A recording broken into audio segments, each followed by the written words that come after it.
Slavery. In the 16th and 17th centuries, Portuguese traders took slaves from Africa to work in the Portuguese colony of Brazil and the Spanish colonies of South America. Maybe 350,000 Africans were taken in this way as slaves to the Americas. The slave trade began with Portuguese and some Spanish traders taking African slaves to the American colonies they had conquered in the 15th century. British sailors became involved in the trade in the 16th century, and the Treaty of Utrecht, 1713. For the British slave traders, it was a three-legged journey, called the triangular trade, taking trade goods, such as guns and brandy, to Africa to exchange for slaves. Then taking the slaves on the Middle Passage across the Atlantic to sell in the West Indies and North America. Finally, taking a cargo of rum and sugar back to sell in England.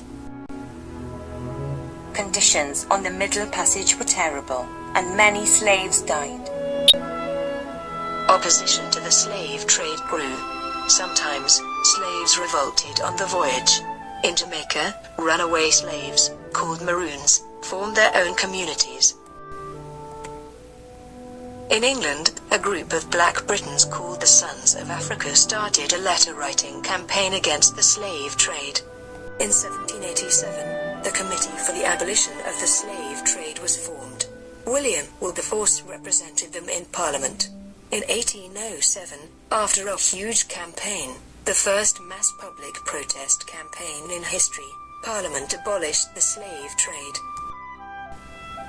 The slave trade encouraged a lot of racism, which still sometimes happens today. Maybe no racism would occur if there was no slave trade. Some historians say that the money from the slave trade helped fund the Industrial Revolution.